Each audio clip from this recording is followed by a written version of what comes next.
Hi guys, today I'm going to cover chapter 8, which is reactions of alkenes. Essentially it's really just addition reactions. So chapter 8, reactions of alkenes, and really like I said, it's all just addition reactions. At the end of this lecture I'm going to put together a little chart of all these reactions that we covered, and you can use that to help you study and organize your thoughts. So the topics that we're going to talk about, essentially what are the reactions. These are technically called electrophilic addition reactions. That's like the full formal name. And here are the ones we're going to do. We're going to talk about hydration. We're going to talk about hydrogenation. We're going to talk about hydroxylation. There's a couple types of that. Hydroxylation.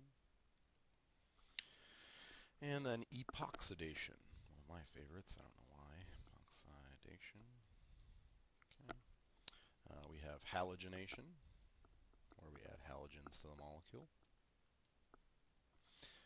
Halohydrins, that's a new term for us, but it's not complex at all. Don't let the language confuse you. HX addition, where we add HBr, HCl, and HI, so HX addition. And we also will have cyclopropionation, where we can make cyclopropanes. And we have polymerization. There's a couple different types of that. To make polymers, like plastics essentially, along with other things. And then we have oxymercuration, demercuration, and alkoxymercuration, demercuration, which I'm going to write like this. Oxymercuration,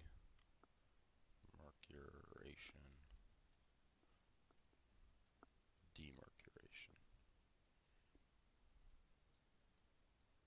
Hey, I discovered the trick to writing on the side of the thing over here. Nice. You have to hold the pen orthogonal to the plane rather than at a slight angle.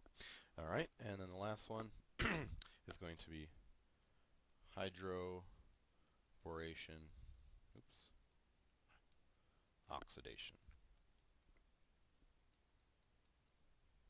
Alright. So those are our addition reactions. So we got 1, 2, 3, 4, 5, 6, 7, 8, 9, 10, 11, 12, because I'm counting this one twice, because it's technically two different types. And then we're also going to learn a few cleavage reactions, right, where we chop the double bond in half. So cleavage reactions, right? So last chapter we learned how to make the double bond. Up here we're going to learn how to add stuff to the double bond, hence the name addition reactions. And here we're going to learn how to break the double bond and chop it up. So the cleavage methods that we're going to learn will be ozonolysis, the soft way, and KMNO4, oops, that should be a capital N, potassium permanganate, very pretty crystals, KMNO4 cleavage, right, the stronger way. And in order to do any of this, we'll also need to know the big bad dog, Markov-Nikov's rule.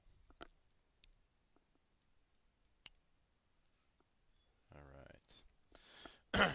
Alright, so those are our topics. Excuse me one second.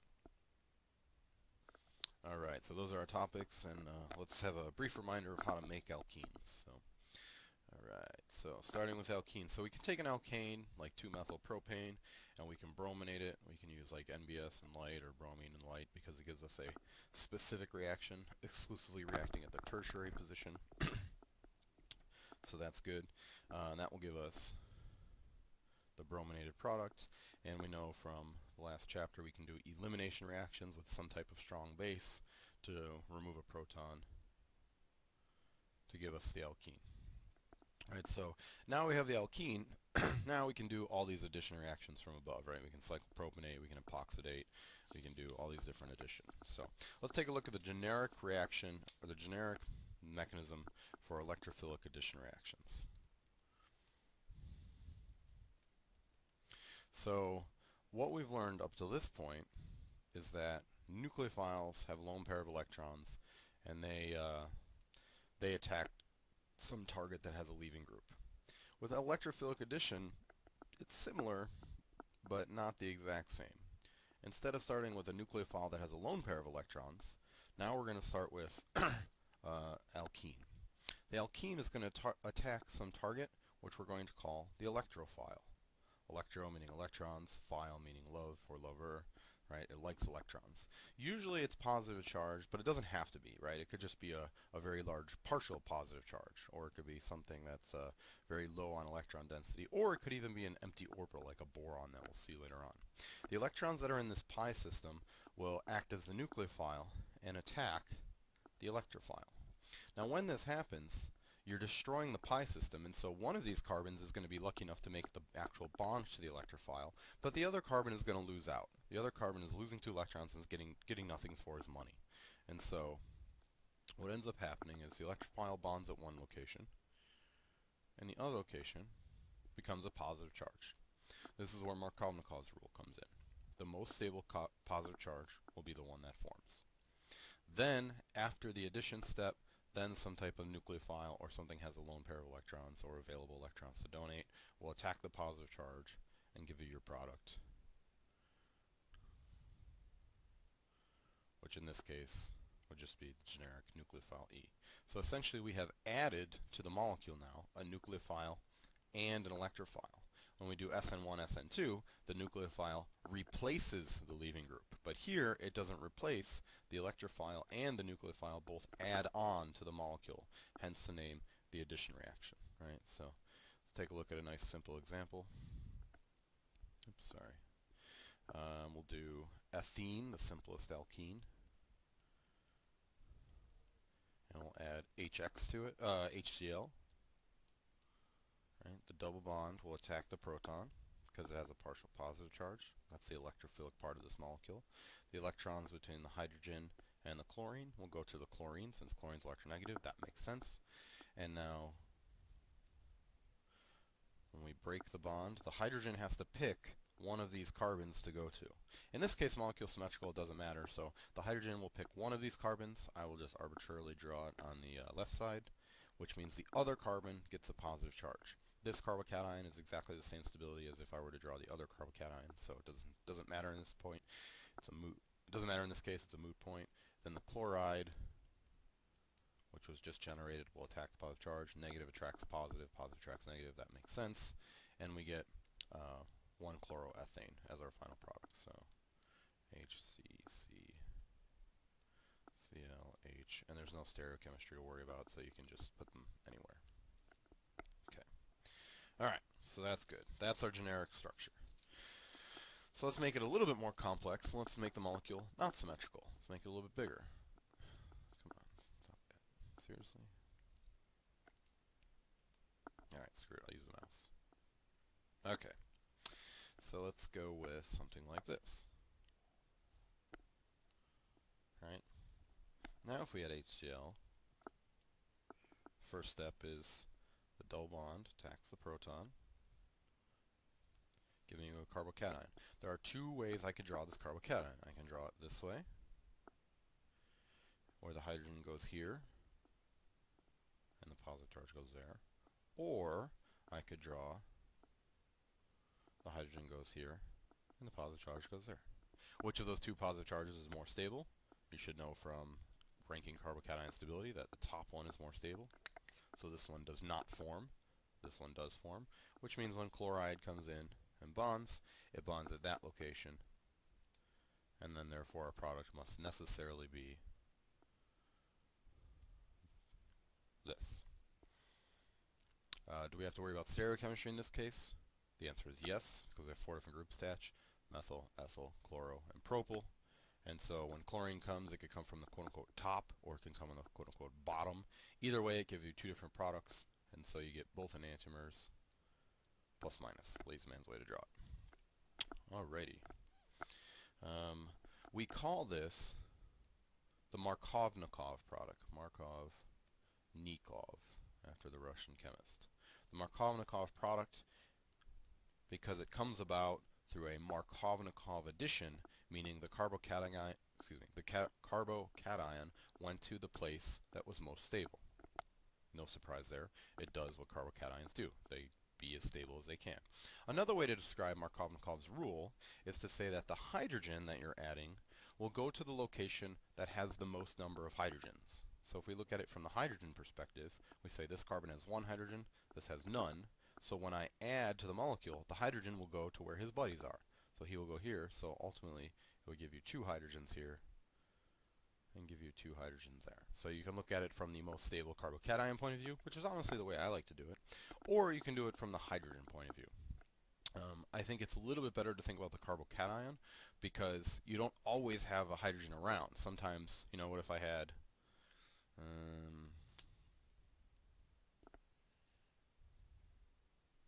oops, that was supposed to be a benzene ring. Right, what if I had a benzene ring? That's such an ugly benzene ring. Something like that, right? Now, well, there's no hydrogens in any case, but it's not both carbocations are equal stability, right? Obviously, the one here is more stable than the one over here because of resonance with the ring. So there are reasons that I think it's a little bit better to focus on the positive charge stability, but for now, either way will get you through.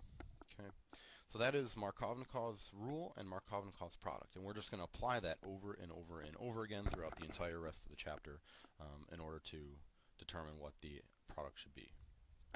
All right, let's look at, let's do one quick example of HX addition to an alkene. Go ahead and pause the video and draw the product now. Think about Markovnikov's rule. And hopefully, after unpausing, you came up with this. And do we have to worry about chiral centers? No, this is not a chiral center because it's symmetrical this way. Alright, good. So that's Markovnikov's rule. That's simple HX addition to a double bond. Of course, whenever we have a rule in chemistry, we always have some type of violation or exception to that rule. And so this is the normal Markovnikov addition. But what if we didn't want Markovnikov addition? What if I asked you to instead, what if I said, I want you to, yeah, if you could go ahead and make that molecule, that'd be great. Yeah. Alright, so could you make that? Well, it turns out you can, right? But you can't do it through a normal Markovnikov addition. You have to rig the game so that the anti-Markovnikov product, which is this one, meaning the positive charge goes here, which is where the bromide adds, the anti-Markovnikov product is the one that's the major. And in order to do that, you can only do it with HBr because of bond energetics, but you have to add one extra little thing, which is peroxide. Why do you have to add peroxide? Well, let's take a look at the mechanism. In order to understand why peroxide is necessary, I just wanted to scoot it down a little bit, right? Let's look at the mechanism of how this works, right? The normal, sorry about that. The normal step is that the first thing, double bond attacks, positive charge forms here, bromide goes there. That's the normal flow of things. In the presence of peroxide, however, things are disrupted. Peroxide, hydrogen peroxide specifically, looks like this. It has an oxygen-oxygen single bond. That is not stable at all. And peroxides radically break, no pun intended, to give you a radical, which I'm going to draw this way, of O dot. Okay. O dot is important because O dot is a radical and it interacts with this HBr in a way that's different than the way the HBr interacts with the bond. So O dot will say, hey HBr, how about instead of you add to the alkene, what do you say we make some water over here? Water is a very stable molecule, so the HBr says, alright, I'll dig it, I can buy into that. That gives you the bromine radical. Right? The bromine radical now can interact with the pi system. So we take our pi system from before, helps to actually draw it, and we have Br dot. And we've already seen Br dot, and we know what Br dot does to alkanes, but to alkenes it's very similar. The double bond will make a bond to the bromine, which means one of these carbons is going to get a free electron. So when this happens, there are two possibilities. There is this possibility, where the electron goes here and the bromine goes there. Or there's this possibility, where the bromine goes here and the radical goes there. Which of these two radicals is more stable? If you go all the way back to your chapter 4 notes, you'll recognize that, like carbocations, The more substituted a radical is, the more stable it is. And so this top one is more stable. And so it is the one that forms. It's tertiary versus secondary. The bottom one is less stable, therefore it does not form. And you get that particular radical. And then after the radical forms, then the radical will grab a proton from another molecule of HBr. Remember to draw your arrows properly. Giving you Br dot again, which is good because then the reaction can keep going. Your hydrogen will add here, and your bromine will be here. And we'll say that this is the anti-Markovnikov product. Right? It went through an anti-Markovnikov addition because of the presence of these radicals. Right? So essentially what the peroxide does is allow you to have Br dot. And Br dot plus alkene will give you the most stable radical, but at doing so the bromine adds first and the hydrogen adds second. Before, it was the other way around, right? If you remember, first, go back to the mechanism, first the hydrogen adds and then the chlorine adds. But here, first the bromine adds and then the hydrogen adds. And so that's one of the reasons you get the anti-Markovnikov addition, because you're going through a radical mechanism, you're not going through a carbocation mechanism. Okay, so do a quick example or two of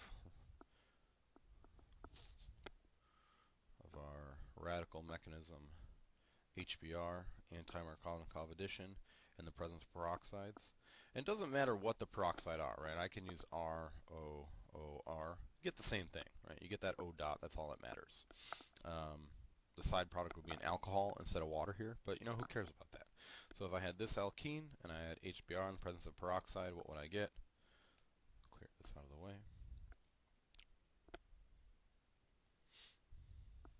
We get the bromine adding here at the anti-Markovnikov position, and the hydrogen adding here, and we get both enantiomers because now we have stereochemistry. So I get this. Alright, so that's all I'm going to say about that one. You can look up plenty of examples. I'm sure there's tons of homework examples as well, but I just want to go through the reactions and the mechanisms and kind of re-summarize them a little bit. Alright, next one is hydration.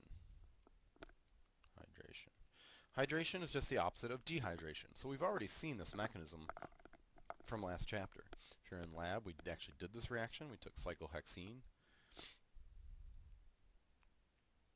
in the presence of aqueous acid, and you can hydrate it to form an alcohol.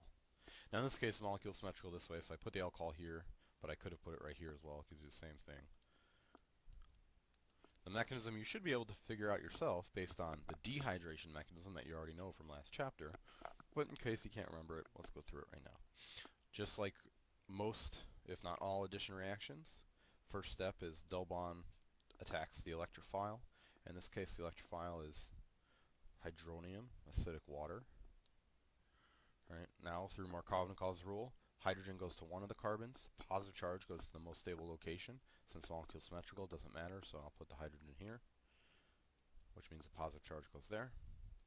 And then water acts as a nucleophile, attacks the positive charge to give you the protonated alcohol, and the hydrogen is still here.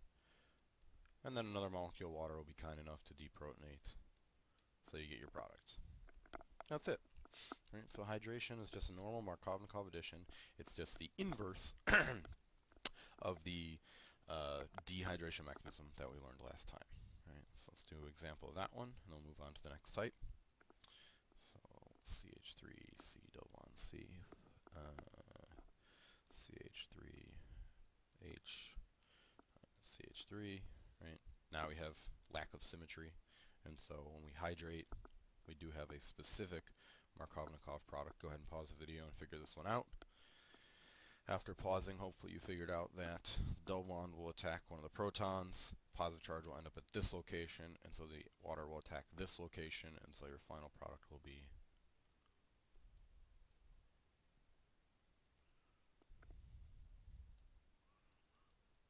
this, where this CH2 is this carbon originally. Okay? Hopefully not too bad.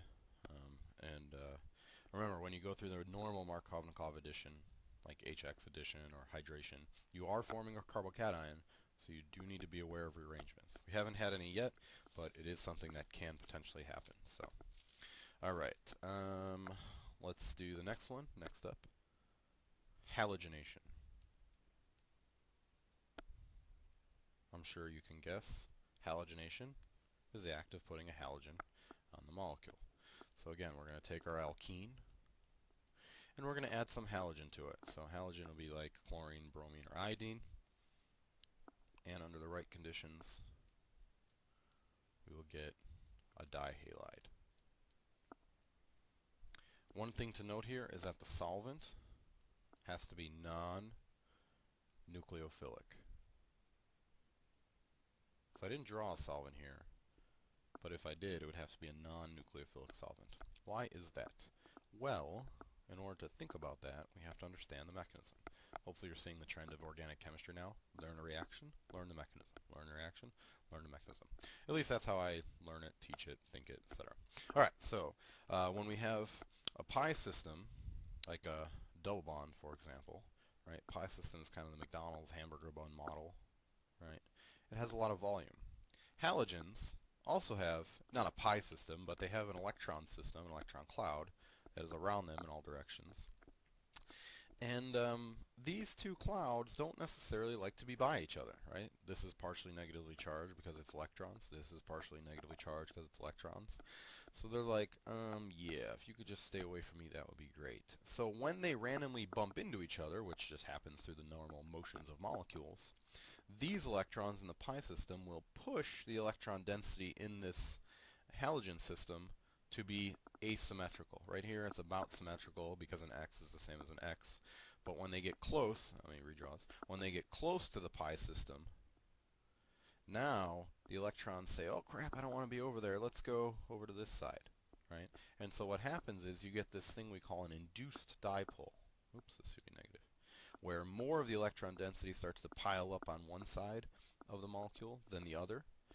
And when you get the induced dipole, this part of the molecule now will act like the electrophile. And so the pi system will attack the electrophile, and the electrons in the XX bond will break and go to form the halide, whichever halide you're talking about.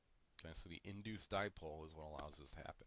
When this happens, you get this weird structure that's a little bit different than what we saw before. Before we said when you add HX, for example, one carbon gets the hydrogen, the other carbon gets the positive charge. Well, because halogens are big, right, they're using 2p, 3p, 4p, or 3p, 4p, 5p orbitals, right, they actually can do this weird thing where the halogen actually bonds to both carbons at the same time. So instead of one carbon getting screwed with a positive charge and the other one getting to bond, now they both get to bond and the halogen takes on the positive charge. We call this the holonium ion. If it was chlorine, it would be the chloronium. If it was bromine, it would be the bromonium. If it was iodine, it would be the iodonium ion. And then the X minus that was generated acts as a nucleophile and will attack in an SN2-ish fashion to necessarily give you the anti-addition vicinal dihalide. Right? It's anti because the halide that comes in has to come from the opposite side of the ring, the three-membered ring that is, from wherever this other halogen is. And so when it comes in from one side, the other leaves the other side, you necessarily will always get an anti-addition. So I drew it as X up and X down here, but really if I was drawing it like kind of a three-dimensional structure, it would be like X, oops, it would be X down like this and X up like that. So, come on, that's supposed to be a wedge and then a dash, and then a wedge, and then a dash, right? Sorry, that's really ugly. So it would really look like, it's really hard to draw holding the pen like this. Like that, right? That would be the anti-addition. So it makes stereochemical claims because of the nature of the mechanism. All right, let's look at an example. All right, we'll do bromination, and we'll also look a little bit more closely at the solvent. Right, so we'll start out with 1, 2, 3, 4 butene, but2ene, cis-but2ene specifically. And I'm going to draw the methyl groups as wedges so that we kind of think of the pi system as like tilted towards us, right? So instead of drawing it flat in the plane of the paper like we normally do, I'm going to draw it like this instead. So it's like tilted back a little bit. Bromine, Br2, in the presence of a non-nucleophilic solvent like carbon tetrachloride or dichloromethane, right? One of these two guys. Can't use things like water or things that have lone pair of electrons that will be nucleophiles. That would be bad. First step is the formation of the bromonium ion. So that would give you carbon, carbon. I'll draw bromine on top just because that's how I like to draw it. What happens to these two groups then? Well, this one will go this way. This will get pushed down. This one will get pushed down. This one will get pushed down. This one will get pushed down. Bromine will end up here. And so we have methyl, hydrogen, methyl, hydrogen, right?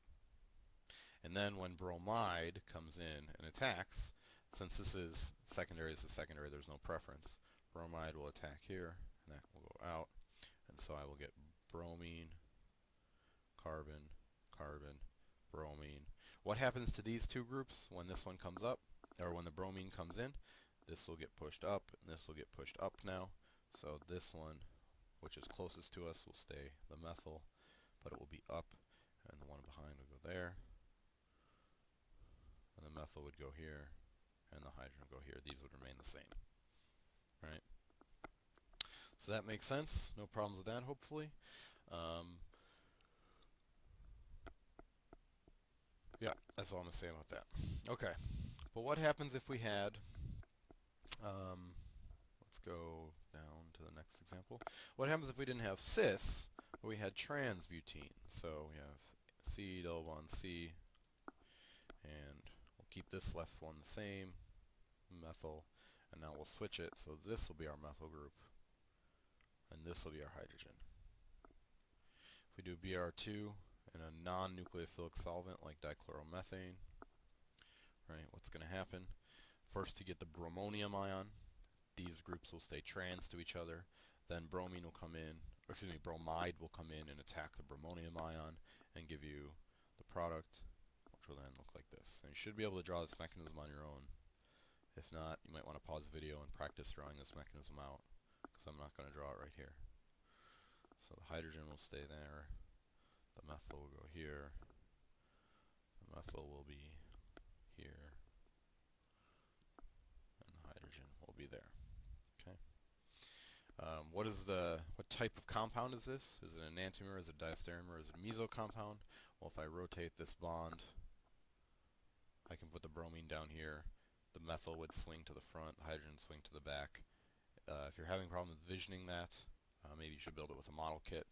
But it would give you an internal plane of symmetry, and we do have chiral centers, and so it would be a meso compound, whereas above it would be an enantiomer.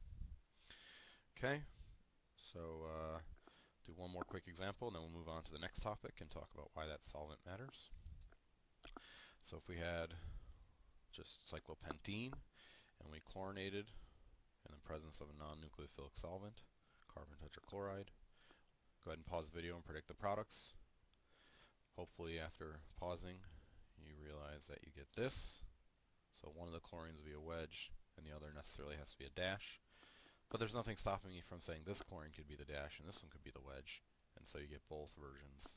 So plus minus. You get both enantiomers. Right? But they both have to be one wedge and one dash. It cannot be, they have to be trans to each other, right? They cannot be cis, and that because of that chloronium ion intermediate. Good. All right, let's do our next reaction type, which is halohydrin formation. Halohydrin is what happens when you have a nucleophilic solvent. So a second ago was when we had no nucleophilic solvent. Now we do have a nucleophilic solvent. So suppose we had this, that's ugly, and we tried to brominate it, but we didn't clean our glassware properly because we're lazy and we didn't dry it. And so we had a little bit of water left in our sample. Now what's going to happen? Well, we still get the bromonium ion intermediate, right? So the double bond will still attack the bromine. give you the bromonium ion. I'm going to omit stereochemistry for a minute here. And now normally bromide will come in and act as a nucleophile and attack. But in this case, as soon as bromide forms, what happens? Since there's water here now, water says, hey, bromide, come hang out with me. Like, it's like the friend that has no friends, and so it has to like pester you all the time, and you're like, stop calling me, dude. So it immediately surrounds the bromide and forms what we call a solvent shell, and therefore decreases the nucleophilicity, right? Remember way back in chapter, I think it was 4, when we learned about nucleophiles, or chapter 6, whenever it was, we said if a nucleophile has a lone pair of electrons and it's hydrogen bonded to some solvent, right, that decreases the nucleophilicity because these electrons are essentially tied up with the solvent, right? They're not free to go off and do nucleophilic chemistry. That's exactly what happens here with the bromide. The bromide immediately gets surrounded by, hundreds of thousands of water molecules. I guess I'd have to do the math to see what the exact number would be, but we'll say thousands of water molecules. That sounds reasonable, and therefore it can no longer be a nucleophile. But there is lots of water around, and water is a somewhat nucleophilic solvent. It's not a great nucleophile, but it's nucleophile nonetheless. And so water can then attack and break the bromonium ion intermediate to give you your product, well, a protonated version of your product, which will then get deprotonated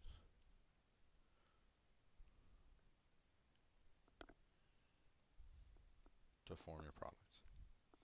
Okay. So water does two things here. One, it removes the bromide from the solution. It's like, you're not doing that. You're hanging out with me. And the other thing is it acts as a nucleophile and attacks the bromonium ion. So I know you're asking yourself right now, but Jay, why did you draw it attacking the most sterically hindered carbon, the tertiary carbon? How come the water didn't do that? Well, the reason it didn't do that is because the bromonium ion is not always exactly like I've portrayed it, right? So let me draw the bromonium ion again.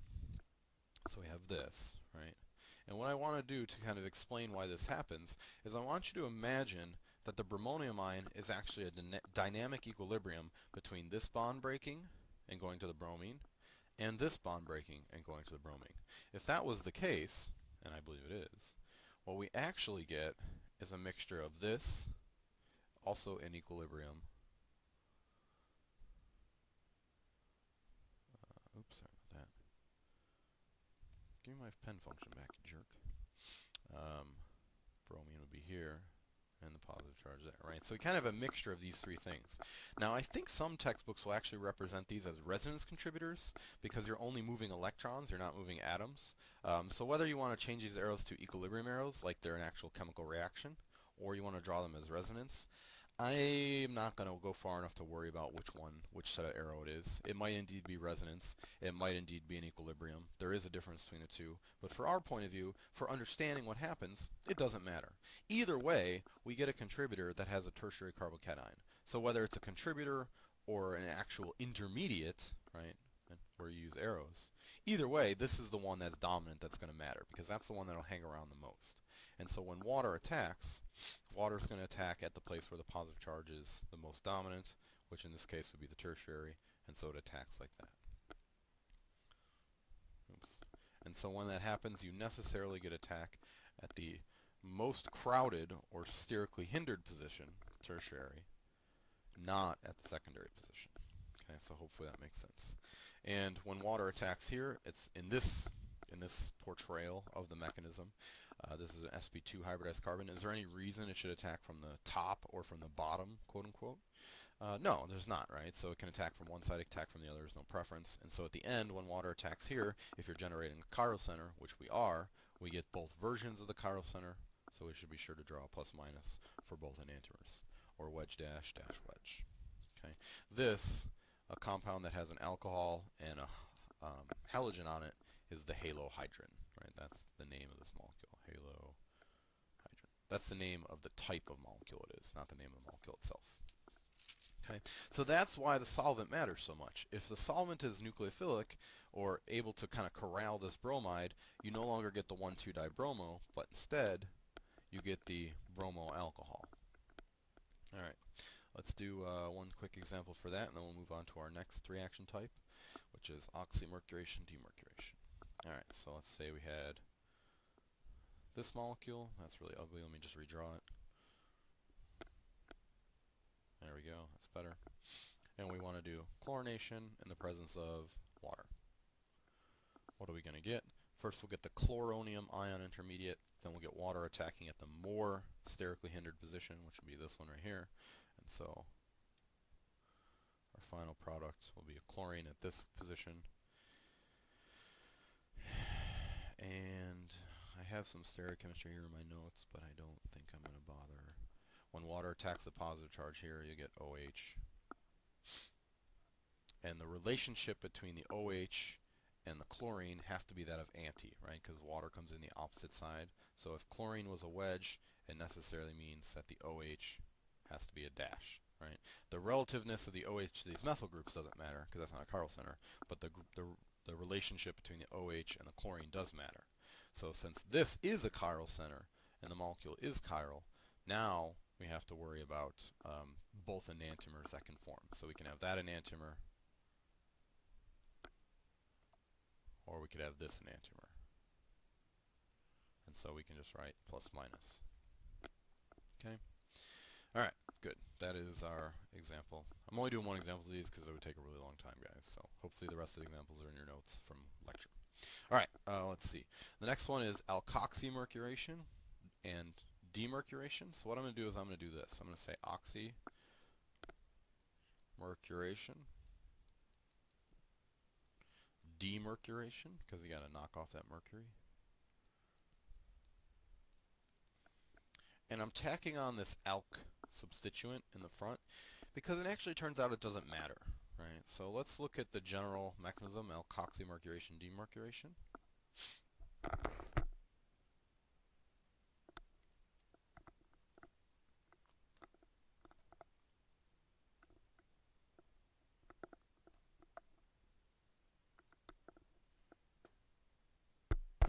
Okay, so first what we're going to do is we're going to form an alcohol. That's good. But we're also, unfortunately, going to have this mercuric acetate kind of hanging out. That's not good. So we need to knock it off, and the way that we knock it off is through a compound called sodium borohydride, NaBH4, and I'm not going to ask you to know the mechanism for that. All I care about is that you know that it turns the mercuric acetate into a hydrogen. Okay. So, why is this important? How does this work? Why do we do it? In order to understand that, we have to take a look at our mechanism. Alright, so in our mechanism, the first step is a electrocyclization where the alkene, so I'll start with a relatively simple alkene like this. Right, we'll use a specific case now, and we'll use one that's asymmetrical. The alkene is going to attack the mercury. Actually, even before that, let me take a step back. Up here I've written mercuric acetate, right? OAC stands for acetate, which is oxygen connected to an acetyl group, or an acetyl group, depending on who you talk to, which looks like that. So OAC2 means you have two of these groups, right? It's just acetic acid, or the conjugate base of acetic acid. Two of these groups bonded to a mercury. Mercury, or mercuric acetate, is in equilibrium, so HgOAC2 is in equilibrium when you put it in water with HgOAC plus and OAC minus. HgOAC plus, this is our electrophile, right? That's our E plus. And so HgOAC with positive charge will get attacked by our double bond. But mercury is big enough and it has a lone pair of electrons because it's a metal that it can actually make a bond to the carbon itself. So when that happens, you form this weird three-membered ring structure, which we've seen weird three-membered ring structures before, that look like this.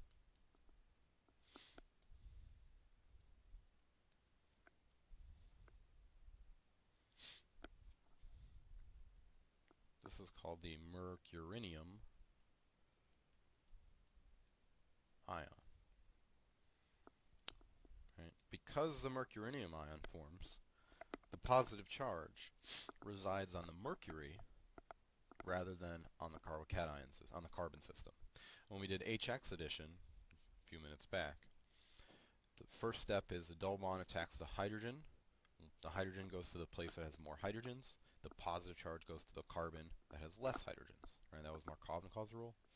But here, the positive charge goes on the mercury in the mercurinium ion, and so the carbons do not get the positive charge, and so they cannot rearrange. We don't have to worry about rearrangements. That's the whole point of doing oxymercuration, is that rearrangements are impossible. Once the mercurinium ion forms, then a molecule of water, if you're doing oxymercuration, will attack the more sterically hindered position, and it'll do for the same reasons that it did in the bromonium ion case a second ago, to give you H, C, C, Hg, OAC, C, CH3, CH3, O, and it'll still be protonated because we didn't remove a proton yet, but another molecule of water can easily just say, I'll take that for you. That gives you your mercurated product.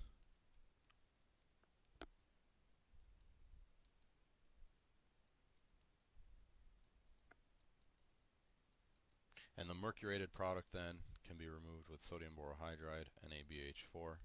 It will remove that OAC and replace it with a hydrogen to give you your final product, which in this case is, what is that? CH3, 2-methyl 2-propanol, specifically. So it's still a Markovnikov addition, right? If we go back to here and we say, well, if we just do hydration of this, we still get the Markovnikov addition. We'll get the exact same product, but we'll get it through a different mechanism, right? And that does matter, because sometimes you might want to go through a mechanism that doesn't have carbocations. Or maybe you have a situation where you cannot use strongly acidic situations, right? You cannot use strong acid to do the hydration mechanism. And so you have to use a different way to get the same product. Oxymercuration, demercuration will allow you to do that. And it still gives you the Markovnikov addition product.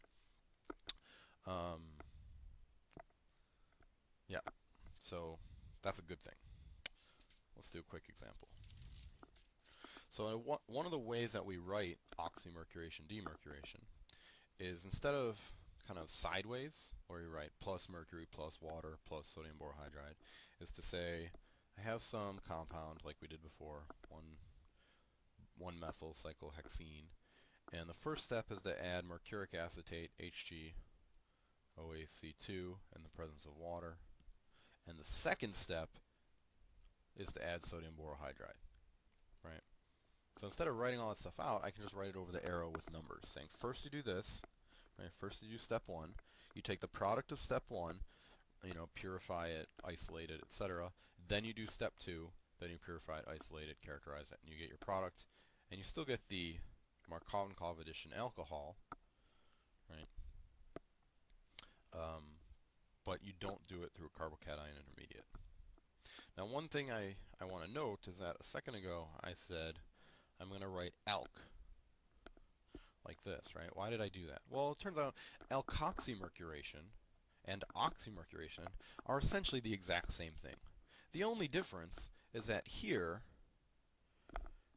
instead of having a water attack, I'm just going to, change that hydrogen to an R group, to an alkyl group. Which means that, what do I have here? I have the R group. Which means, what do I have here? Oh, I have the R group. So what happens to my final product then? Oh, I have the R group. What type of functional group did I make? Well, I just made an ether now instead of an alcohol, right? So it's the exact same thing, same mechanism, but now you just have an R tagging along for the ride instead of another hydrogen. And that's all it is, right? So alkoxymercuration, demercuration, or oxymercuration, demercuration, it makes it sound smart to say all these big fancy words that no one understands, but really you're talking about the same thing from two different ways, right? You're just tacking on a little little alkyl group, in this case, some R group, whatever you want it to be. All right, so let me find an example. All right, here we go. So this is an example of oxymercuration. Let's do an example of alkoxymercuration. So 1Hg OAC2, we still need that. But instead of using water now I'm going to use methanol. And then we, of course, need to demercurate, so we still need to kick it off with sodium borohydride. Okay. First step forms the mercurinium ion, which would be right here. Second step would be the alkoxy group attacks, or the alcohol attacks at the more substituted position, so it'll be here. And then the third step would be to eliminate the eliminate the mercury with sodium borohydride. So the hydrogen goes here, and so your final product will be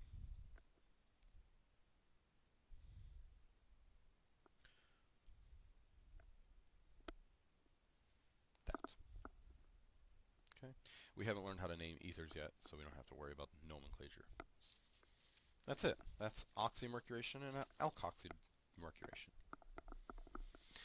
All right, so moving on to the next reaction type is, I'll just go to the next page, I have space, is hydroboration,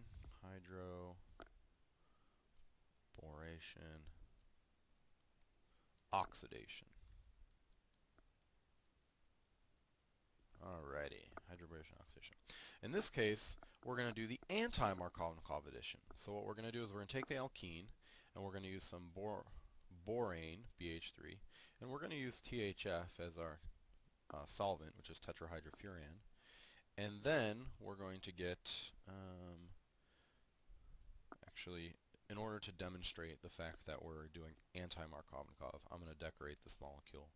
So we'll put a methyl group, put a methyl group, we'll put a methyl group, we'll put a hydrogen, so it's not symmetrical. Right? So that would give us, after the first step, H3C, H3C, carbon, hydrogen on one side, carbon, hydrogen on the other side, CH3, and BH2. It gives us the boronated product, which you can isolate and you can stop there. That would be the hydroboration step. If I want to do hydroboration oxidation, I need to do the second step. I need to do the oxidation. Then I need to oxidize off the product with peroxide under basic conditions, OH-. That is the part that turns my product into the alcohol. Right? It'll convert the borane, the BH2, into the alcohol. So essentially what we're going to do is we're going to put the boron on the molecule at the anti-Markovnikov position, the position that would have the least stable carbocation. And then in the second step, in the oxidation step, we're going to kick off the borane and replace it with an OH group, giving us the alcohol. So this still makes alcohols, just like oxymercuration does, but this gives us the anti-Markovnikov alcohol. And it does it, again, through a non-carbocation intermediate. So that's a good thing. Take a look at how this works. Boron looks like this. Whenever I hear boron, I always think chlorophyll, more like borophyll. Right? Boron has an empty p orbital. Right? It has 6 electrons because it's a weirdo. It's in a weird place on this periodic table. It doesn't know if it wants to be a metal or a non-metal. So it kind of bridges the gap and does both. That empty p orbital is perfect for lone pair of electrons. THF stands for tetrahydrofuran, which is essentially, this is furan, right? Tetrahydro means add 4 hydrogens to it, which is that. So this is THF. It's just a solvent. What it does is say, I'm going to, excuse me, it's going to stabilize the boron, because if you buy a bottle of boron, BH3, it doesn't last very long. It's relatively reactive. And so you can stabilize it in the liquid phase by putting THF in there, so the oxygen will kind of let its lone pair of electrons hang out in that empty p orbital of boron. That's good for the oxygen because its electrons get to expand, i.e. lower energy, and it's good for the boron because it keeps him from doing other things that we don't want them to do, so that when we take the bottle off the shelf, we can actually use it and do the chemistry that we want to do. And so because of this empty p orbital, it makes it a relatively good electrophile, a relatively good acceptor of electrons. Okay, so what we're going to do then, let me just redraw this, is we're going to, just like when we do any electrophilic addition reaction, the double bond is going to attack the boron. When you do, there are 2 ways that you could do this. You can do it the way I've drawn, or you can essentially flip this over and put the boron on this side and the hydrogen on the other side. So the way I've drawn it gives you a structure that looks like this.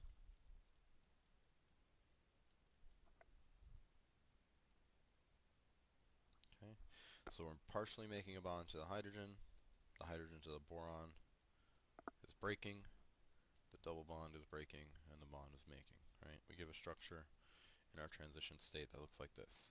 This is what we call a syn addition, meaning it happens on the same face of the molecule. So whatever side of the molecule, the top side, the left side, the up side, the down side, whatever side of the molecule is reacting with the boron, that same side is reacting with the hydrogen. So these necessarily have to react kind of in tangent with each other. Right? This happens because the partial positive charge that forms when you're going through this transition state occurs at this carbon. The other way to draw it would be to draw it like this.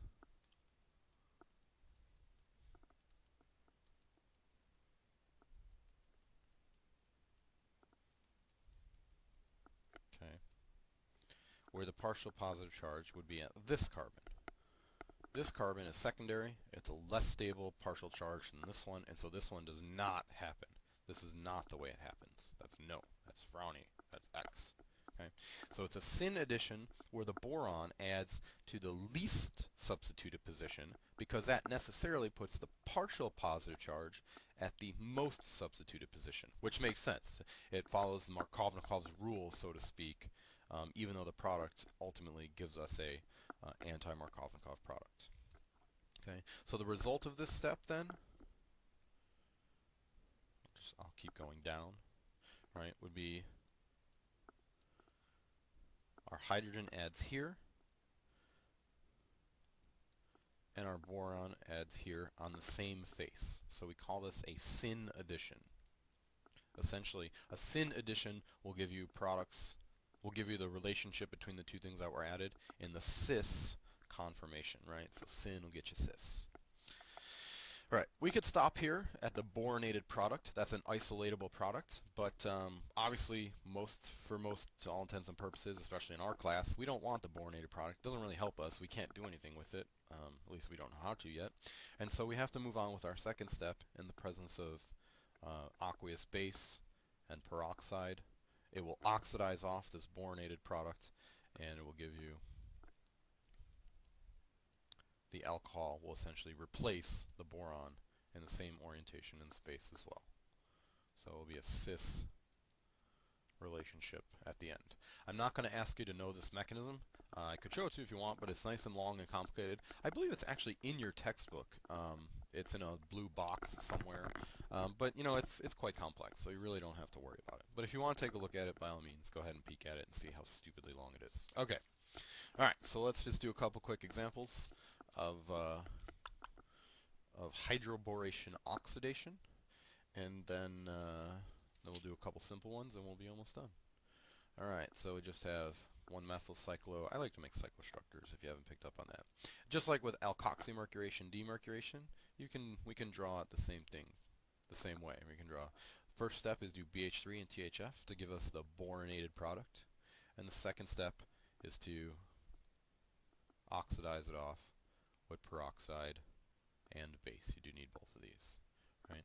So normal Markovnikov addition would put the alcohol here, but this is anti-Markovnikov, so the alcohol will end up here, and so we should be able to jump directly to our product like that. That's it. If we really wanted to be picky, and I guess we should be because we do want to pay attention to what we're doing, what is the relationship between the H that is going to add and the OH that's going to add, right? So the H that's going to add, let's say if the H that adds is a dash there, then the OH that adds has to be a dash, right? Because they have to be cis to each other because this comes directly from the syn addition. Another way to kind of demonstrate this is suppose I had a molecule that looked kind of like an envelope, and it had a couple of deuteriums, right? These are just heavy hydrogens. It's an isotope of hydrogen that we use to keep track of which hydrogens are which, because when you have more than one hydrogen on the molecule, it's hard to keep track of which one was which. So BH3 and THF again, followed by oxidation with peroxide and base. Right? Now, what is the relationship of these two Ds to each other? Well, right now, obviously, they're cis, so because of the syn addition nature of the mechanism of hydroboration, if the Ds go up here, oops, D as in dog, then the hydrogen and the alcohol go here. Or you could also get the other enantiomer where the hydrogen and the alcohol go up, which means the deuteriums go down. But either way, they have to be the same as each other. Okay? It turns out that the major product in this case is the exo form, and don't worry about the nomenclature for that or what I'm talking about. The one where the OH goes up, there we go. So this is called the exo form and is the major. But if you draw either one of those, I'd be happy with that. That's fine. Later on, when you do pericyclic reactions, Diels-Alder, Chapter 15, you'll learn about endo and exo and three-member rings like this. But don't worry about it for now. So yeah, either one's fine. You just have to remember that these have to be the same as each other because they add to the same face. All right, next reaction we have is hydrogenation. Since we live in Merca, everything we eat is partially hydrogenated in some way. What does that mean? Well, hydrogenation. A lot of food companies will do this because I don't know why, they think it makes the food taste better. I don't know, this is a funny world we live in, right? Hydrogenation is just the act of adding hydrogen to the molecule. So we're going to have some alkene, and we'll have hydrogen. And we're going to have to do it in the presence of some metal or some catalyst, right? So we can use platinum, we can use palladium, those are both really expensive, or we can use carbon, that's cheap, okay? We can use nickel, that's relatively cheap. There's a couple other ones you can use as well, and usually you have to add a little bit of heat as well.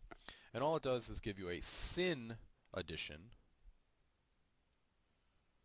to give you a cis product of the hydrogens. So the hydrogens necessarily add to the same side of the molecule through hydrogenation. I don't have a mechanism for you for this. I don't know if anyone really has a mechanism, honestly. There's some cutesy pictures in your book that you can look at. I drew them in lecture, but I'm not going to draw them now because it's just not terribly important. The important thing to note is that hydrogenation will give you a cis addition, or excuse me, a syn addition. So if we had something like this, 1,2-dimethylcyclohexene, and we hydrogenate in the presence of platinum, right? The two methyl groups will move the same way as each other, and the two hydrogens that we'll add will necessarily be the same as each other. So we can get this, or we can get the other molecule with the hydrogens or wedges, but then we flip it over and we get the same thing. So we could hydrogenate a couple different ways, and we're going to see when we get Chapter 9 that there's actually some tricks to hydrogenation. For alkenes, they can only do that. So we can do excess hydrogen in the presence of platinum, for example, and we can turn the alkene into the alkane. Not always useful because usually we want to get more functional, not less, but sometimes maybe you want to do that. Right? You can turn the alkene, hydrogen, and rainy nickel is another way to do it, into the alkane.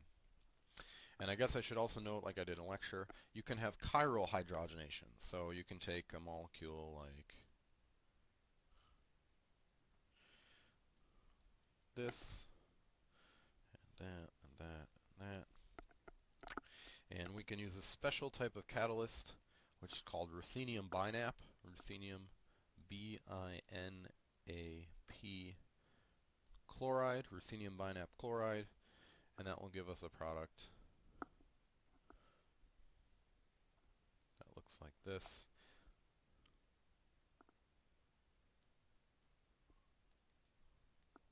It will give us 96% the R form, right? So there's and it always gives you, this one always gives you R. There are plenty of chiral catalysts. If you just do a Google search for chiral hydrogenation catalysts, you'll see there's tons of different ones. They're big, long, complex structures. I'm not going to ask you to memorize those structures or know them. I just want you to recognize that this is kind of a specialty catalyst that can be used to chiral, or chirally, I guess, to form a chiral center where one did not exist in the first place, right? So we're going to destroy the double bond, and we're going to specifically form the R isomer. And that's all I'm going to mention about hydrogenation with that. So a couple reaction types left: cyclopropanation, epoxidation, synhydroxylation, and then we'll get to cleavage. It's a big chapter. Alrighty, so where are we at? We're going to do cyclopropanation. Cyclopropanation. Alright, cyclopropionation is just making a cyclopropane. So we're going to have an alkene. And now we're going to add a new thing that we've never seen before, a carbene. A carbene is a carbon with 6 electrons. It is quite reactive. And so the carbene will attack the double bond, or the carbon in the double bond, and the double bond will attack the carbene because it does have an empty p orbital, right? Just like when it attacks the boron. And it will give you a 3-membered ring with one of the carbons attached, right? A cyclopropane. You can't buy carbenes, right? You can't call Sigma Aldrich and be like, hey, I need 500 grams of carbene stat. They would laugh at you. Not only because you made a funny joke about stat, but also because you can't buy them. They're too high energy. And so what you need to do is you need to make them what we call in situ, meaning you put something in the reagent, or you put something in the flask or the vial in which you're doing the reaction that will decompose and that will generate the carbene, and then the carbene will immediately react with the double bond. So there are 3 main ways that you can make carbenes. One way is through diazomethane.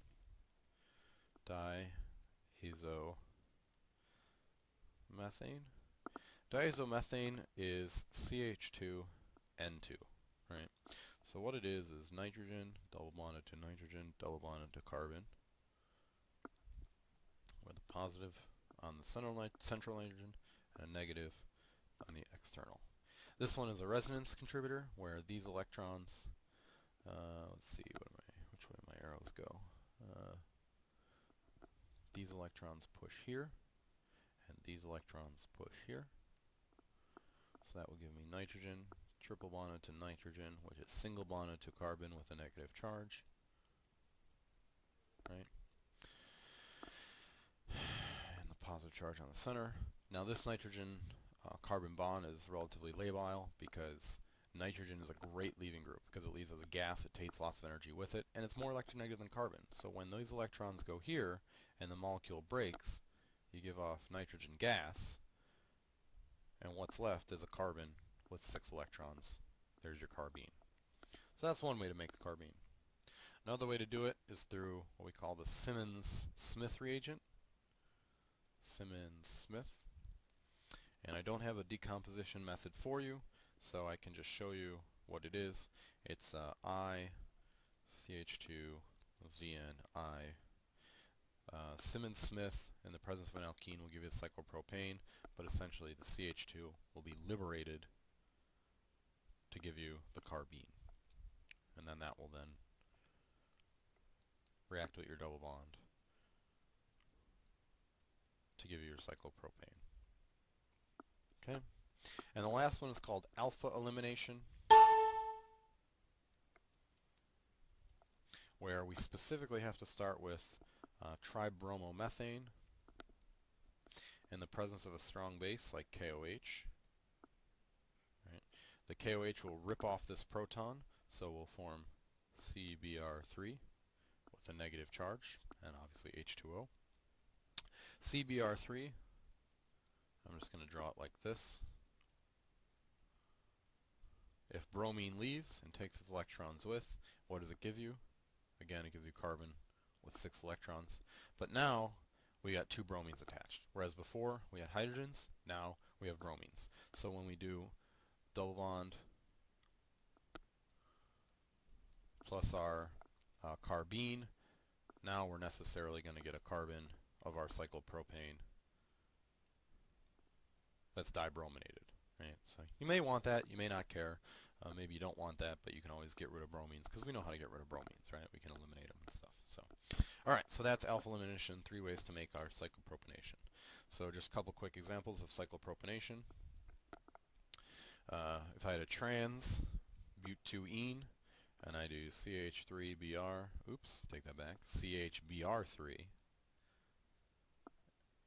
and we need some KOH to start it all off, and KOH will be dissolved in water. We rip off the proton, then bromine leaves to generate the carbene. What do we necessarily generate? It's a syn addition as well, which means adds on the same side. So we would get that. Trans gets trans. If we did cyclohexene, and I was lazy and I just wrote Simmons-Smith over the arrow. M-I-T-H, right, Simmons-Smith.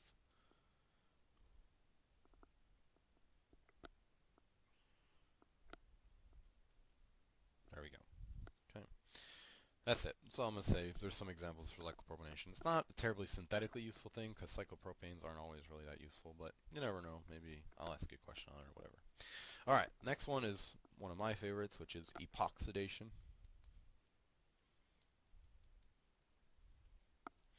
Epoxidation is an alkene, just like before, so everything we're doing is alkene chemistry.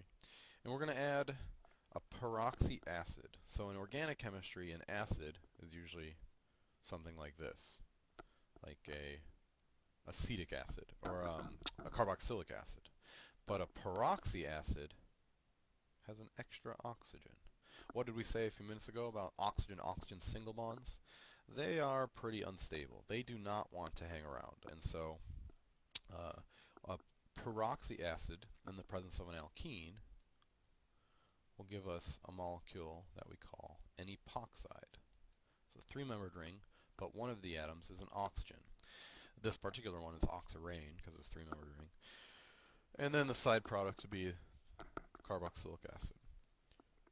Now, epoxides are relatively high energy in and of themselves, so usually they're used as synthetic intermediates, right? If we wanted to make a diol, we can use an epoxide intermediate to do that. Hint, hint, quiz 5. But let's take a look at the mechanism for how this works. So, mechanism. Okay, so we'll take our double bond, and I'm gonna draw the peroxy acid kind of in a weird orientation in space. And I'm going to draw it this way, so it's kind of like bent around on itself. The electrons in the oxygen-hydrogen bond will attack the carbon at the same time that the electrons in the pi system will attack the oxygen. Right? We've seen this technique before, both for oxymercuration, when the mercury does it, and for, was it hydroboration more? Did we see it? It was a second ago. I forget already. There's one other place we saw this kind of cycloaddition type. This oxygen obviously cannot have too many bonds, and so through a little bit more cyclizations, right, now we get this weird intermediate that looks like this.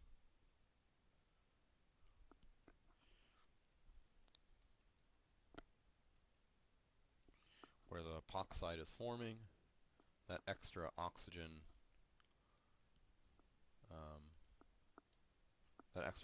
is being donated away,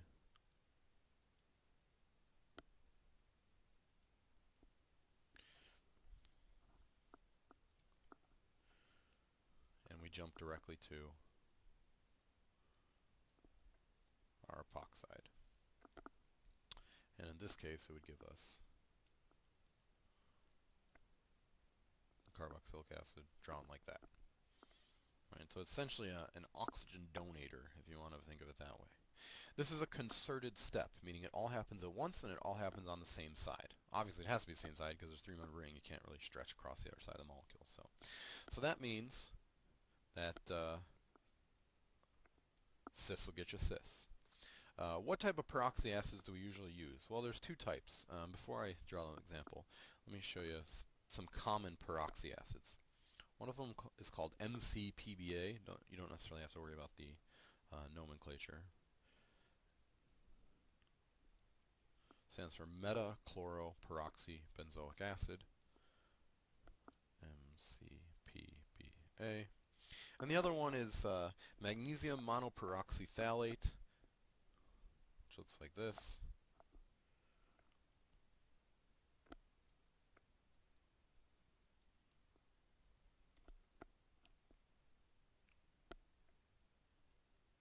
And it's two of these are complexed to a magnesium 2+ ion. Right, so this one is MMPP. You don't have to memorize these structures. You just need to recognize that MCPBA stands for peroxybenzoic acid or peroxyphthalate. That's the important part, meaning you have an oxygen-oxygen single bond, and therefore you're capable of doing this type of weird intermediate structure. So now we'll do some examples. If I take a cis Sp14, and I do MCPBA. I will do it in some non-nucleophilic solvent in this case, like dichloromethane. And like I mentioned a second ago, cis will get you cis. Of course, that means trans will get you trans.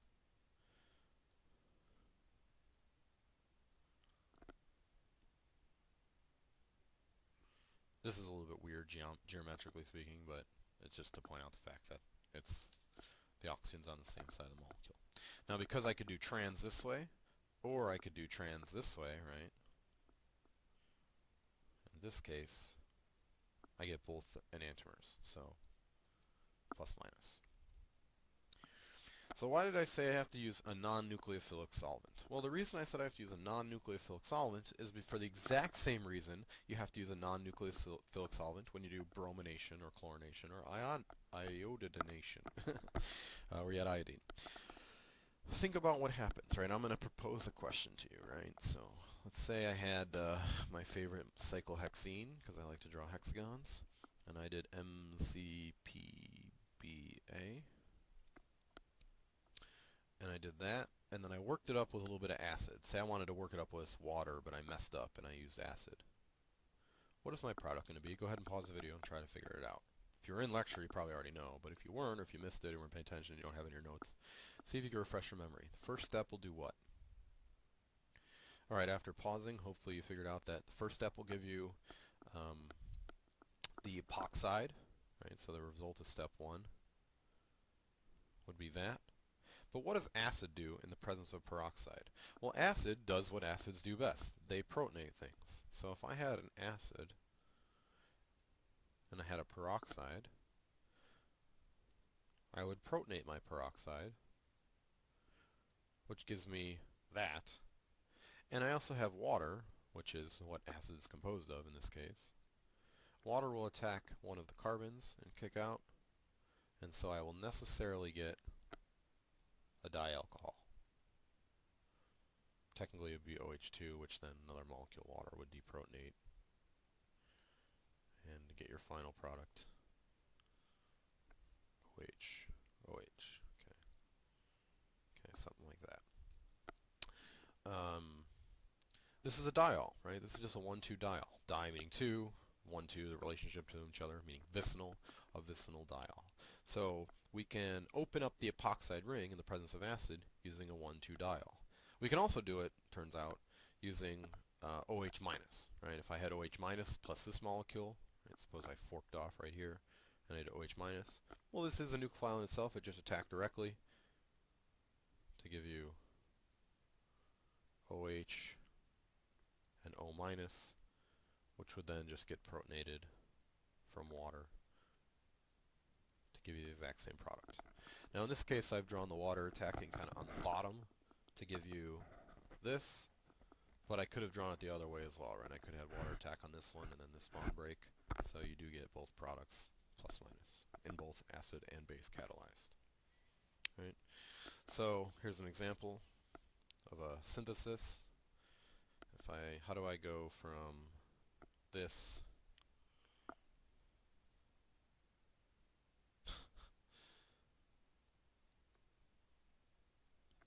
to that? Right? Well, there's no easy way to do it in one step, but there's a couple ways you could do it in multiple steps. So what do we always do with alkanes? Pretty much the only thing we know how to do, which is brominate. So we'll brominate Br2 in light. Once we have our bromine, we can eliminate. Since we want the diol to be here, well, it would make sense to have a double bond there. So how do we get a double bond there at this position? Well, we have to remove this proton. How do we remove this proton? We need a bulky base.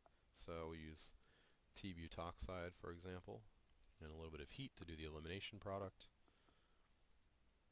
And then we can turn it to MCPBA, give us the epoxide, and then we can hydrolyze the epoxide with aqueous acid or aqueous base in this case. Right? So that's one way we can make anti 1,2 diols. Right? It has to be anti because in the mechanism the nucleophile comes in from, where's that? Nucleophile comes in from the opposite side of the epoxide ring. So if these are wedges, then the one that's down here would be the dash, for example. What if we didn't want to make anti? What if we wanted to make a syn? So suppose I said, take this alkene, or excuse me, take this alkane, and give me this.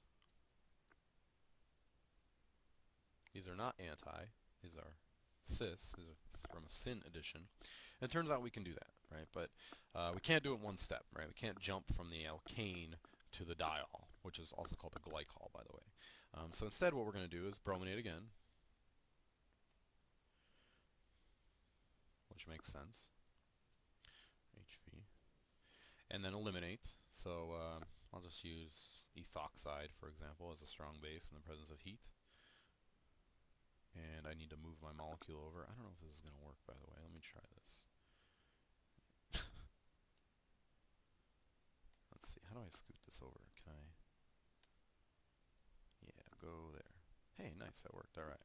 Okay, so that would brominate, then eliminate, so I give me an alkene. And now it turns out that we have a method for going from an alkene directly to a cis diol. And the way that we do that is through a new reaction called osmium tetroxide, followed by peroxide. And this step is called syn hydroxylation. Alright, syn hydroxylation. So let's take a look at that. I'm not going to, unfortunately, be able to show you the mechanism for it because it's an inorganic mechanism, or it's an organometallic mechanism, and it's relatively complex. But the important thing to note is that for syn hydroxylation, an alkene plus osmium tetroxide followed by peroxide to remove it will give us the cis diol, or the cis glycol, if you want to call it that way. Another way to do syn hydroxylation is to use KMNO4, but it specifically has to be cold, right, like in ice, and it has to be dilute, you know, like 1 molar. Because KMNO4 will do a couple different things, and when we get to chapter 10 we're going to see some other stuff KMNO4 can do. And if we want to do the diol, we want to do cold and dilute. It goes through what we're going to call, what is the name of that? It goes through an intermediate that looks like this. So the first step, OSO4, and the mechanism. This isn't really a full mechanism, but it's kind of a mechanism. It gives you a structure that looks like this. Yeah, I don't want to show you the whole thing. I just want to show you the important part of the structure. Carbon, carbon. Oops, wrong way. Oxygen, osmium, oxygen. Like that, right? So it goes through this intermediate structure, which is like an osmium ester, and it just hangs out. This is actually isolatable. You can isolate that. That's why we have to do the second step, which is peroxide, because that will kick off the osmium, leave these two oxygens behind, and give you the cis diol. But because the osmium comes in and reacts on the same side, the syn addition of the alkene, that's why it's called syn hydroxylation, or hydroxyls necessarily then have to end up on the same side together. Okay, so let's just do 1 or 2 examples, and then we'll be done with our addition reactions. Yay! So we had this molecule, and we did KMNO4, and we want to make sure that it's in basic conditions, and a little bit of water, and it also has to be cold and dilute. That's very important, cold and dilute. That will give us the syn hydroxylated product.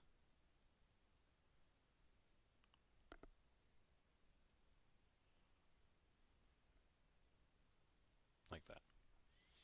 Or I could take styrene or methylstyrene, and I can do OSO4 followed by peroxide workup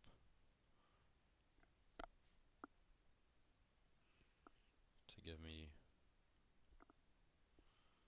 the glycol 1,2-diol, like that. And we're generating some chiral centers here, so we get both enantiomers. And here, same thing, both enantiomers, plus minus. Right?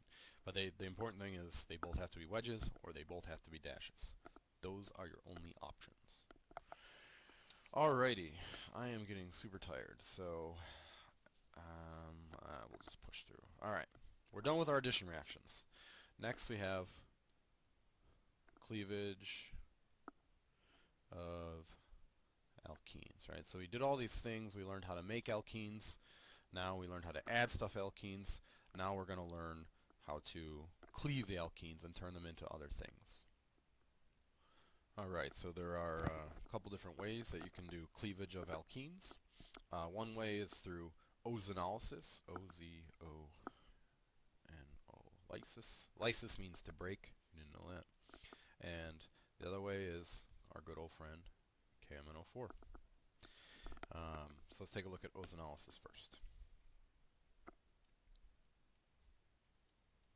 Ozonolysis uses ozone, the very thing that we have from our floating around in our atmosphere that's actually harmful to breathe. Right, so if we had an alkene that looked like this, for example, R prime and H, we can add ozone, O-Z, O3, followed by a reduction step, or a reducing agent, I should say. So we'll use methyl sulfide. Try it again. That's a 2. So 2 methyl groups bonded to a sulfur. Right, it looks like this.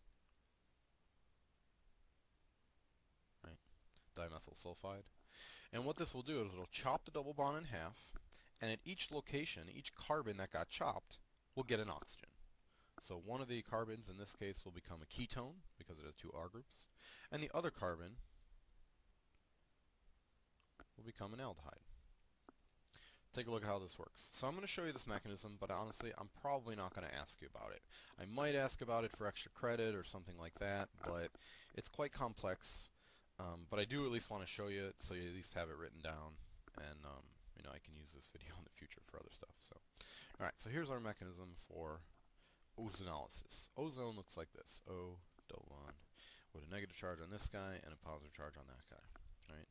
So the electrons in our negatively charged oxygen will attack the carbon, and the electrons in the double bond system will attack the oxygen, and then this oxygen will pull those electrons that way to give you this weird structure that looks like that. Okay? This is called the mol ozonide structure. And the mol ozonide immediately falls apart to give you these electrons form here to give you a double bond. These electrons go here. And these electrons form a double bond here. So that gives you a structure like this. Carbon, double bond oxygen. So this oxygen here is this guy. And the one that's this, then, will be carbon, double bond oxygen, single bond oxygen, which therefore means it has a negative charge. And this guy will be a positive charge. Okay? This is particularly unstable, if you haven't guessed by now. And so this is called the carbonyl oxide, right? Because you take a carbonyl, which is a carbon-oxygen double bond, and you oxidize it, meaning add another oxygen, which is not particularly favorable, but it's just what results. And the carbonyl oxide immediately attacks the other carbonyl that formed. The electrons in this guy then go up, and his lone pairs will attack this carbon, and he will pull electrons this way. It looks really weird, so if you're like, I don't believe that at all, that's fine. You can choose to not believe it, but it's a weird thing that happens, so it is what it is. What it does, though, is it recreates a 5-membered ring, but now we have 2 carbon-oxygen, or technically 4 carbon-oxygen single bonds, whereas before we only had 2. Right? In the moles, we have 2 carbon-oxygen single bonds. Here we have 4. 1, 2, 3, 4. Okay. The trioxylane, which is what this is called, the trioxylane will then get reduced through our reducing agent in step 2, our dimethyl sulfide.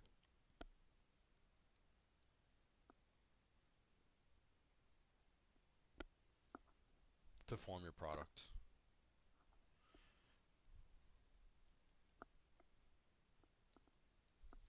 Which in this case, because I haven't specified what they are, will just be some carbonyls.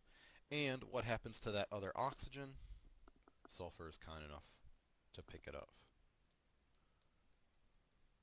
And so that's what happens to our third oxygen. Right? So this is our ozonolysis cleavage. It's I'm going to say a soft cleavage, because what it does is it takes the double bond and just chops it and replace each carbon that lost a bond with an oxygen. That's all it does. So you don't, if you had a hydrogen attached, you get the aldehyde. If you had R groups attached, you get the ketone. Right? That stands in stark contrast to the next method, which is KMNO4 cleavage.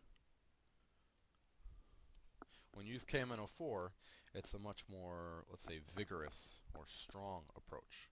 So if we had an alkene, like 1-methylcyclopentene, and we don't use cold and dilute, but this time we use concentrated KMNO4, and we might even add a little bit of heat, and we're going to do it again under basic conditions.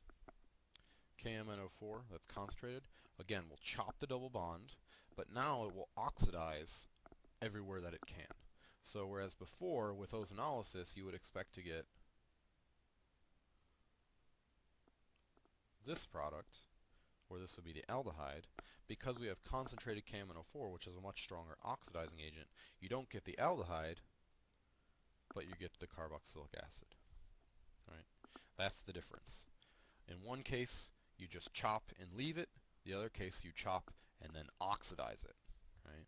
So if I had butene, and I did concentrated KMNO4 under basic heating conditions, basic meaning base, not basic meaning simple, I would chop the double bond, and I would get this. Then I oxidize all my hydrogens into oxygens, so it gives me that. On the other side, I would get that. I don't know, why did I draw it that way? I would get the same thing. So we get 2 molecules of acetate, the conjugate base of acetic acid. Okay?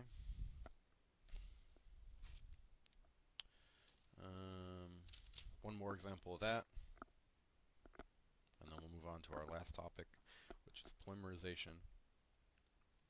Oops. So if we had 2-methylpropene, concentrated KMNO4, in the presence of heat and base, then we would get acetone. So we chop the double bond, replace it with, because these are carbon-carbon bonds, you do not break them, and then this carbon, which is left kind of all by his lonesome, will get oxidized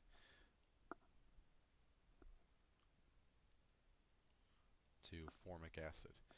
And I believe I have to look that up actually, because this might be, formic acid might even get oxidized further. I'm not sure, I have to look that up. But for now, we'll just run with this. Formic acid, as the single carbon gets turned into, the oxidized form. Alright, so that's it for KMNO cleavage and ozonolysis. And the last one is polymerizations.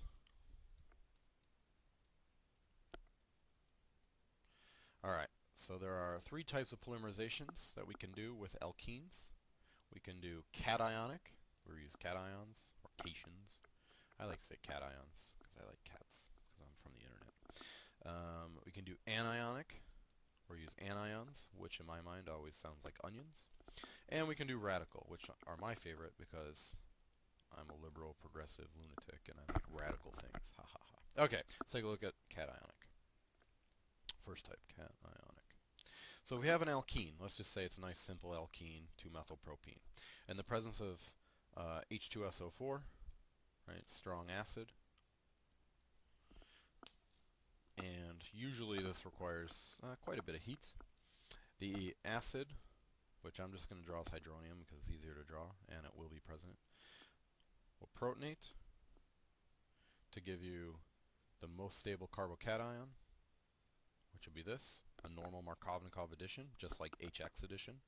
Right? But now, instead of the nucleophile coming in or water coming in and bonding and giving you Markovnikov alcohol, instead, another molecule of the alkene says, hey, wait a minute, I'll take that spot.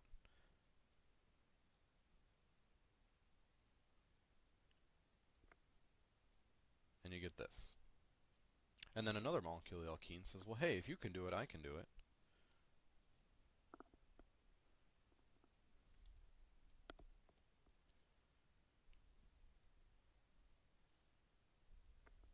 And then you get this.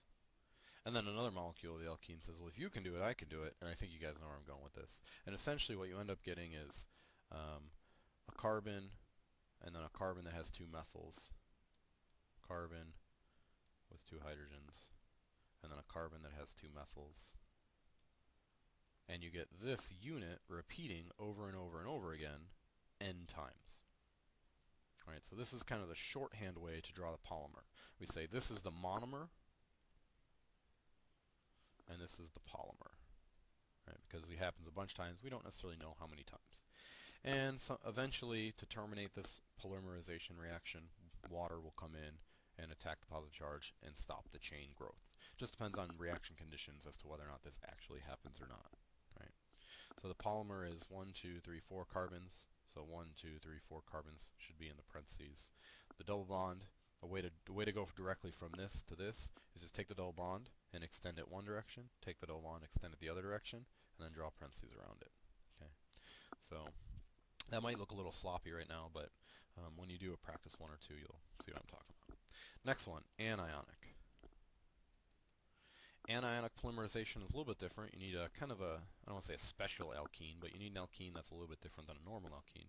You need one that has electron withdrawing groups. So carbonyls, nitros, whatever, it doesn't matter. You need something like that. And you also need a base, like hydroxide, for example.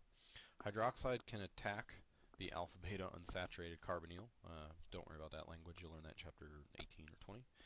And the electrons will go to this carbon.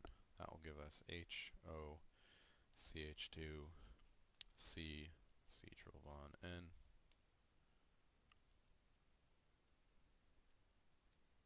C double bond O, O, CH3. Right? So this is only capable of happening, meaning this nucleophilic attack and push the electrons over, because this guy is resonance stabilized by these electrons going here and then those go there, or by these electrons going here and those electrons going there, right? So there's a couple different resonance contributors you can draw. I'm not going to bother to draw them, but you could draw them if you wanted to. So once you have this carbanion, though, the carbanion then will attack another molecule of the alkene,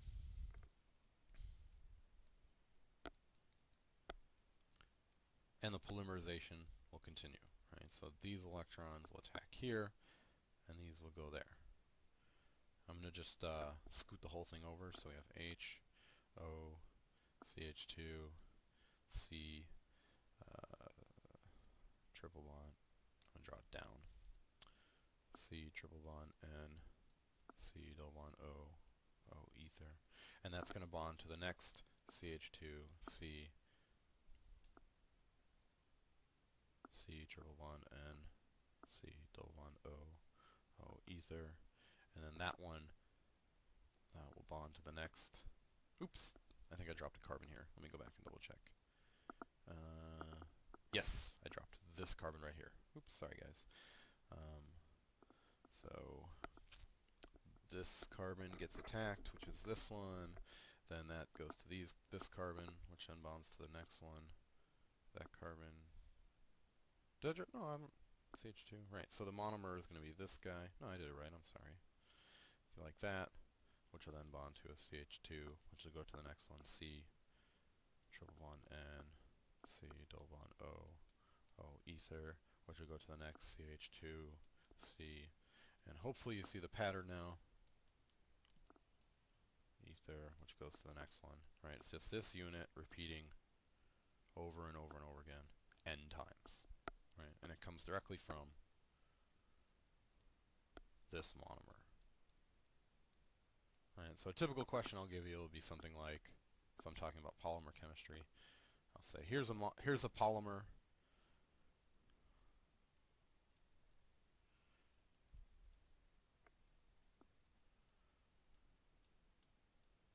What is the monomer from which it came? Right? And you say, oh, all I have to do to figure that out is to take this one and fold it in, take this one and fold it in, and so it must have necessarily been that guy. And then I could change up what these groups are, because that doesn't matter. All that matters is you have that alkene, and that we're doing either acid or basic conditions, or the next one, which is the radical conditions, which is the last polymerization method. Radical. Okay. The radical one relies on some type of radical initiator. So whenever we do radical mechanisms, we have initiation step. Usually we use like a peroxide because that oxygen-oxygen single bond is unstable and immediately or easily decomposes to give you RO dot. RO dot then can then interact with some alkene to do what alkenes do in the presence of RO dot, make bonds. So let's say we had this alkene.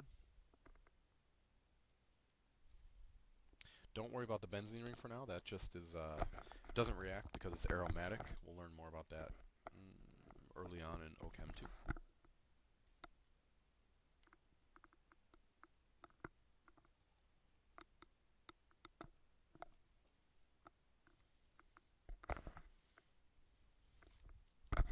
So when we break the double bond, if the one carbon gets the grouping, the other one gets the radical. This is resonance stabilized by the presence of the benzene ring. But then the next molecule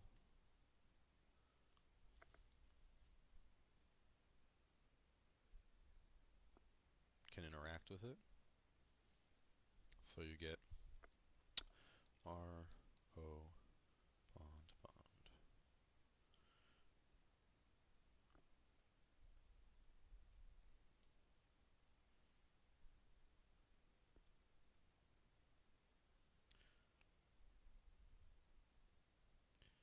Let's see, did I draw? I gotta be careful here. So 1, 2, 3, 4, 5, 6. So I'm making a bond between 5 and 1. So 4, 5, and 6. So carbon 1 is this one. So 1, 2, which means this one is 3. So I did draw this bond. Oops, 1, 2. So it should look like that. There we go. Which means this goes right there. And then another molecule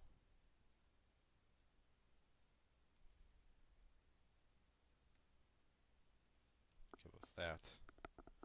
So 1, 2, 3, 4, 5, 6, and we'll do 7, 8, and 9. I'm making a bond between 2 and 7. So we have R, O, 4, 5, and 6. And the bond between 5 and 1 stays there. And then 1 and 2, 2 and 3 is part of the ring. So that's 1, 2, and 3.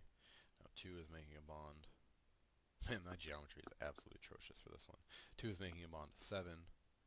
7 is bonded to 8. 8 is bonded to 9, which is part of the ring. Wow, I don't know what happened right there. 8 is bonded to 9, which is part of the ring. And 8 has the charge, etc., etc. So we could do the same trick we did before. We just chop the double bond and extend it in both directions.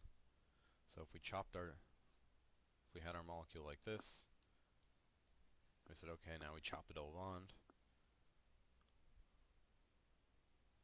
That would be our polymer. In this case, the monomer is actually called styrene. So when you polymerize it, it's called polystyrene,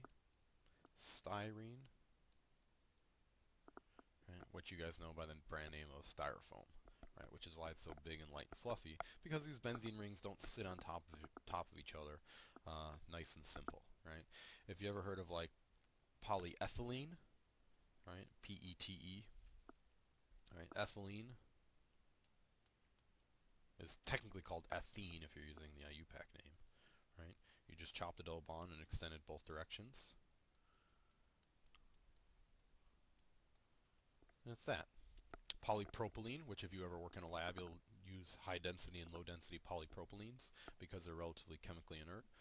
Propylene comes from propene, which you pull the same trick. You just say 1, 2, 3. The carbons between 1 and 2. 1, 2, and carbon 2 has a methyl group on it. So it'll be 1, 2, 3. The double bond between 1 and 2 is what gets extended.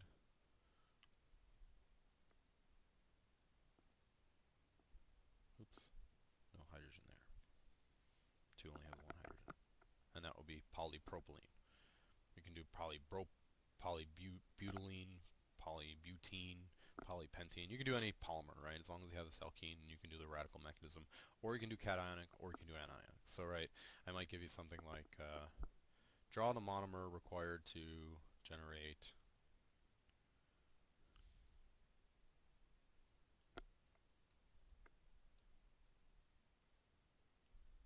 that, right? All this other stuff out here, that's all nonsense. All you care about is what's in there. Say, oh, I have a carbon, so I look at 1, 2 carbons in the ring, so I'll have a double bond between 1 and 2. 2 is bonded to a benzene ring, so I have this, and carbon 1 is bonded to a couple fluorines, so I have that, and that would be my monomer, right? That's supposed to be a 1, not a T. So 1 and 2, right? So it's easy to do. Alright, so that's it for Chapter 8. That is all of our addition reactions for alkenes. It is some cleavage reactions, and then some polymerization reactions. So it's a lot of stuff. Wow, it's an hour and 41-minute video so far, so I realize it's a big chapter, although to make up for it, Chapter 9 will be short, right? Because all the things that alkenes can do, alkynes can do as well, and they can do 1 or 2 other things that alkenes cannot do. So that's what we'll look at for Chapter 9. Please spend a lot of time learning these reactions and learning the mechanisms. I have a feeling I'm going to make the test be about a very, very heavy reaction and mechanism. So, good luck studying. Let me know how it goes, and email me if you have questions. Have a good weekend, guys.